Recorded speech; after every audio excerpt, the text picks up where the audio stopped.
Having a well-behaved child obviously makes parenthood a lot easier. And today I want to give you the top 5 things that you can do and don't do to have a well-behaved child. Number 5 is to focus on the relationship. If you have a good relationship, the child will behave. If you have a bad relationship, if there's bad attachment between you and the child, then they're likely to misbehave. One of the simple ways in which you can do this in the moment is to connect before you redirect. You connect, you get a good relationship with a kid, and then you redirect them into what you want. If your kid's doing something you don't want, sit down next to them and join them in that experience, and then direct them to something else. If, on the other hand, you don't have that good relationship in that moment and you just come in and try to get them to do something else, they're gonna resist. If you can focus always on the attachment between you and your child, then they'll want to do good in relation to you. Not for you, but because they feel a part of the team.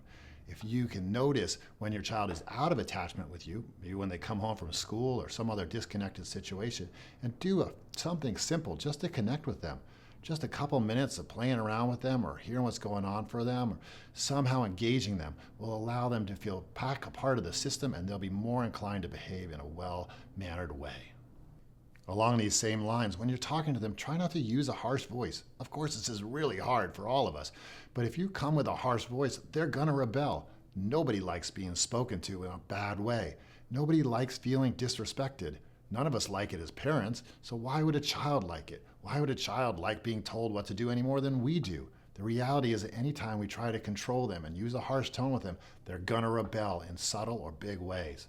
So see if you can stay in a loving, connected way where you focus on the attachment and redirect and enjoy the child from that place. The number 4 best thing that you can do to have a well-behaved child is to figure out why they're misbehaving. Look at what's happening for them that might be causing them to act out. Are they having trouble at school? Perhaps there's something happening in the family. Perhaps there's some way in which you and your partner are stressed and therefore they're acting out as a result of that stress. It is very rarely the child's fault that they're acting out. It's usually something in their environment that's leading them to having bad feelings in their system, and then they act out of those bad feelings. It's so easy to blame the kid and not look at ourselves. But sit back, look at yourself, look at your partner, look at what's going on for them. There was one moment where I was really frustrated with my daughter because she didn't want to go to school and she was being so resistant, and I kept pushing on her. Finally, it came out that she had a hard time at school the day before, and that's why she didn't want to get out of bed. I didn't sit there and take the time to listen at first. Instead, I got frustrated with her. That didn't help anything. Finally, I was able to get out of my way, figure out what was going on for her, and address that in a way that she was able to go to school feeling much better. The third most important thing that you can do to have a well-behaved child is to set good boundaries. Yes, they need good boundaries, but they also need to be loving boundaries. And in order to do that, we have to be able to tolerate their discontent. We say they can't have ice cream, they throw a fit. We have to be able to stay with them in their fit and say, yeah, you really want ice cream and you're not gonna get ice cream, and I understand why you're so upset about that. If we stay in a loving place, but hold that boundary and we can tolerate their upset, then they come to accept, okay, there's a boundary. I'm frustrated, that's okay.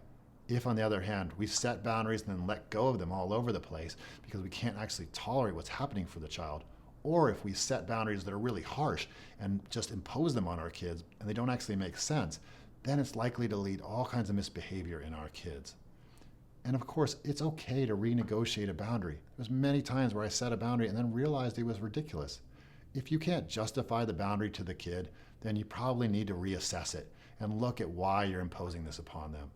They need to be respected. It's not about giving them the wheel and letting them control the ship, but it is about understanding that they will rebel if they're not respected and treated as humans.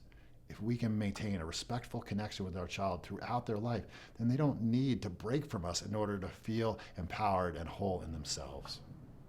The second most important thing you can do to have a well-behaved child is to not take a hard moment and try to make it a teachable moment. Wait for a calm moment. When your child is upset is not the moment to give them a lecture about how they're behaving poorly. Let yourself be there with them in their upset, and in that moment, see if you can modulate your own upset, help get out of that moment. And then maybe that evening or later on, when you're calm and connected, you can talk about how that went and what would have been better. Talk about what you could have done better and what they could have done better. Then they'll be able to hear you. When we are flooded and upset, we're unable to be rational. We're unable to connect with what might be a better way to be. We're just in our defensiveness.